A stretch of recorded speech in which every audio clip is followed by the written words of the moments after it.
Vamos a empezar nuestro conversatorio del día de hoy en compañía del doctor Leonardo Amaya, médico, docente del programa de psicología de la Universidad del Rosario, y del doctor Wilson Herrera, quien es el director de la maestría de filosofía también de la misma universidad.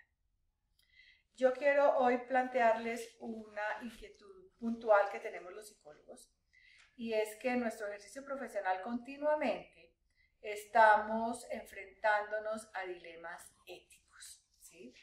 ¿Qué hacer cuando nosotros como psicólogos nos enfrentamos a situaciones que van más allá de los dilemas técnicos, que son relativamente fáciles de resolver en la medida en que si tenemos los conocimientos actualizados, si tenemos las sustentaciones científicas para los procedimientos o las técnicas que vamos a utilizar, pues por ahí podemos resolverlo. Pero cuando esto va más allá y tiene que ver con dilemas éticos, ¿qué hacemos? ¿Cómo lo resolvemos? Wilson, ¿quieres comenzar hablando acerca del tema de los principios? Pues quisiera hacer una precisión sobre lo que es un dilema ético. Okay. Digamos, hay, en general, pues las cuestiones morales y éticas tienen que ver con una pregunta que todos nos enfrentamos todos los días, y es, ¿qué debo hacer en X o Y circunstancias? Y obviamente la parte de las respuestas a esas preguntas son de carácter pues, técnico, ¿no? Yo, digamos, quiero ir al centro, entonces, ¿cómo me voy? Pues, ¿cómo Transmilenio, etcétera? Ahí no hay ningún problema moral. Hay, dentro de las múltiples situaciones en las cuales que tenemos que decidir, en esas situaciones hay aspectos morales. Digamos, cuando voy, pues, en mi vida diaria, pues, yo, pues, no procuro no herir a las otras personas, no hacerles daño, etc. Entonces ahí estoy tomando decisiones morales que en principio pues no me presentan ningún problema, ¿cierto? Los dilemas morales son situaciones de decisión muy problemáticos y que se caracterizan porque en esa situación nos enfrentamos a un conflicto entre distintos principios o valores morales. Y la cuestión es cuál de esos principios o valores morales es el que debemos seguir, y dado eso, cuál es la decisión que debemos adoptar. En otras palabras, en una situación moralmente dilemática, nos enfrentamos a la pregunta, ¿qué debo hacer? Y frente a esa pregunta, en principio acudimos a unos criterios morales que son nuestros principios morales. Y el problema que se presenta es que en esa situación moral pueden haber dos principios o valores morales que nosotros utilizamos para decidir las situaciones morales, pero que están en conflicto. Es decir, lo que ordena un principio va en oposición a lo que ordena el otro principio. Entonces, en los dilemas morales, la cuestión de qué debo hacer en este caso implica decir cuál principio prevalece sobre otro. Entonces, la deliberación moral tiene que ver precisamente en cuál de esos principios en esas circunstancias es el que se debe aplicar. Obviamente, en un dilema moral se conocen las circunstancias. Ese es como el primer nivel de discusión. Estas son las circunstancias, este es el caso. Pero la discusión moral se da precisamente es cuál de esos principios es el que debemos aplicar a esas circunstancias. Quisiera ponerte un caso específico que es el caso 3. Lo resumo brevemente. Es una psicóloga que ha trabajado en un colegio durante 20 años. Toda su experiencia profesional está basada en el campo educativo. Y a los 40 años decide hacer un cambio fuerte en su desempeño profesional. Y decide dedicarse a terapia de pareja. Elige que es un campo que le gustaría y se pregunta si está obligada a hacer algo más éticamente hablando en relación a su formación, hablando específicamente de sus exigencias éticas, en relación con su formación para hacer ese cambio profesional, o si basta con su formación de pregrado. Si nosotros tomamos los principios, aquí hay un dilema entre dos principios o la exigencia exclusiva del principio de beneficencia. que le reclamaría ser responsable, además también de justicia posiblemente, ser responsable con sus clientes. ¿Por qué el principio de beneficencia y por qué el de justicia? Cuéntanos, por favor. Yo pensaría que en este caso, beneficencia nos obliga a colocar el mayor esfuerzo posible en garantizar que la intervención corresponda a los mejores intereses del paciente.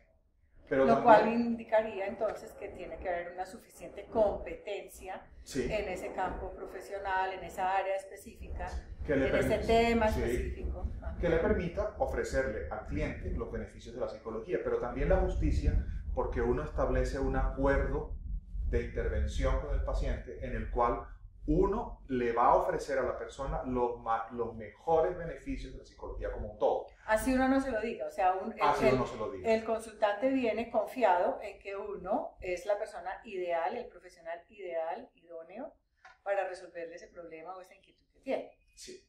Y en este caso sería un tema de entrenamiento muy parecido a cómo hace un psicólogo para entrenarse, porque si tú dices, bueno, entonces recién graduados no podrían atender a la persona porque le falta la competencia profesional, pero entonces, ¿cómo lograrían entrenarse? Entonces, te quisiera preguntar cómo ves tú allí la situación de los principios como para colocarlo en el contexto de un caso.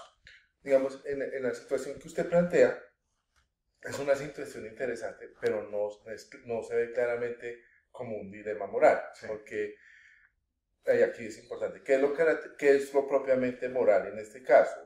Pues lo moral, como lo estamos entendiendo aquí, tiene que ver con acciones que uno hace que afectan a otras personas, ¿cierto? Entonces, en este caso, como en el cambio, ella por un lado, en su vida personal, pues está tomando una decisión de cambiar su curso de vida, ella quiere tratar, y eso que quiere cambiar, y entonces dice, bueno, frente a esta nueva responsabilidad, pues para asumir esta nueva responsabilidad yo me tengo que formar. Ella podría ser irresponsable y decir, sí, voy a cambiar, pero no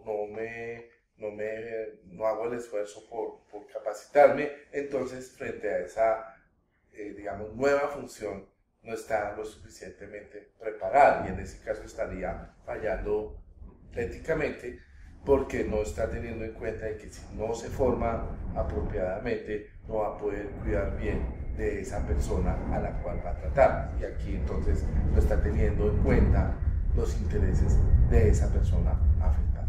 Entonces, en este caso es una situación moral, pero no nos encontramos a un dilema moral porque aquí no veríamos cuáles son los dos principios en contabilidad. Antes, los dos principios que podemos hablar del principio de beneficencia y de la justicia aquí no están en oposición, porque digamos, por justicia ella también tiene que tener en cuenta los intereses del otro.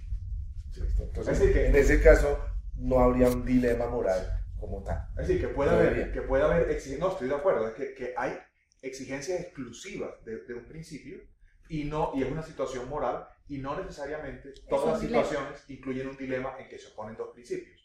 Si nos vamos, por ejemplo, a como para ver el contraste, quisiera que habláramos del caso de Tarasov versus Regentes de la Universidad de California, que es un caso, digamos, clásico de los años 70, en el momento en que no estaba claro, digamos, las exigencias de confidencialidad eran muy altas y el psicólogo no tenía claro en qué momento podía romper la confidencialidad. En este caso, el psicólogo se entera por su paciente dentro de la intervención que él tiene la intención clara de asesinar a su prometida. Y él decide, por su obligación de autonomía y respeto a la confidencialidad, no comentar. Y efectivamente, la persona mata a su novio. En ese caso se encuentra una oposición entre dos.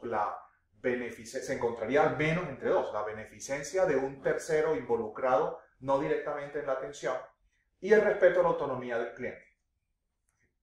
En ese caso sí tendríamos una especie de un dilema. Sí. Porque por el principio de autonomía del paciente, pues tendríamos que respetar el consentimiento informado, por lo tanto no podríamos informar a terceros.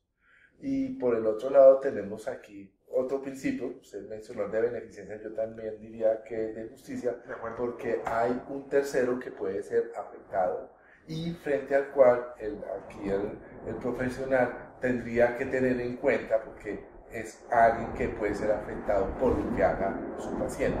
Entonces, aquí la cuestión es, bueno, ¿cuál de los dos principios prevalecería en este caso? Ahí entraríamos en la deliberación moral. ¿Cuál pesa más sobre cuál? Ahora bien, si me dicen cuál sería una solución en este caso, si decimos que lo más importante es que, o mejor, hay un principio básico en una sociedad liberal democrática basada en derechos, y es que sí, la libertad es un principio que todos tenemos, pero tiene un límite, que no se dañe a otro. Entonces, en este caso, si respetamos la libertad de esta persona, eso lo estamos haciendo a riesgo de dañar a un tercero. Pero ese tercero, en este caso, prevalece. Los intereses de ese tercero prevalecen, en este caso, sobre la libertad del paciente. Entonces, en este caso, sí tendría que informarse a ese tercero, precisamente porque la libertad del paciente tiene un límite. Esa es la importancia de los límites a la confidencialidad que nosotros debemos establecer siempre con nuestros consultantes desde el inicio, ¿sí? Le voy a guardar el secreto en todo, a menos que se pase este límite.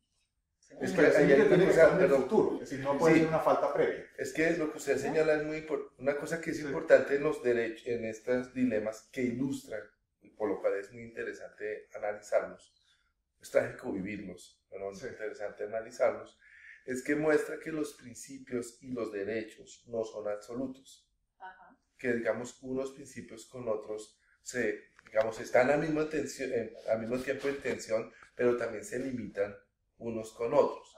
Entonces, no podemos pensar, el consentimiento está por encima de todo. No, un momentico, hay límites. Lo mismo que también uno puede hablar de un principio como la beneficencia y la solidaridad hacia el otro. Entonces, no, eso también tiene límites, no todo vale. Sí. Sí, hay un límite, no podemos llegar a salidas, en este caso, paternalistas. ¿Listos? Entonces, eso es lo importante de los dilemas morales, que uno le permite mostrar que los principios tienen límites. Yo creo que estamos en el punto claro donde vamos a retomar el argumento en la siguiente intervención. Exactamente, sí. Continuaremos entonces. Por ahora creo que nos queda suficientemente claro que muchas de las decisiones morales que tenemos que tomar todos los días no necesariamente implican un dilema moral. Sí. No necesariamente. Son dos cosas que se complementan y que en un momento dado, más cotidianamente podemos estar tomando decisiones morales sin que necesariamente esa decisión implique un dilema moral. ¿Puedo agregar algo? Hay dos riesgos que hay que evitar en estas situaciones morales, en estas discusiones morales. Un riesgo es como la inflexibilidad y el rigorismo, de creer que las normas, que los principios se aplican a rajatabla como, digamos, una especie de receta. Ajá. Una de las cosas que uno aprende de los dilemas morales es que la aplicación requiere mucha reflexión, requiere mucho cuidado, requiere ver matices. Eso es lo primero. Y contextos. Todas las circunstancias. Hay que tener el contexto, las circunstancias, lo que llamaban los griegos frónesis, que traduce un poco de ser prudente, ¿sí? Eso es una cosa importante. Y el otro riesgo es creer que cualquier solución vale, ¿sí? Como que llegará, cualquier cosa, no como importa. Esto está tan complicado, entonces cualquier cosa, ¿no? Sí. Como que esto se puede decidir simplemente tirando una moneda al aire y ya, no.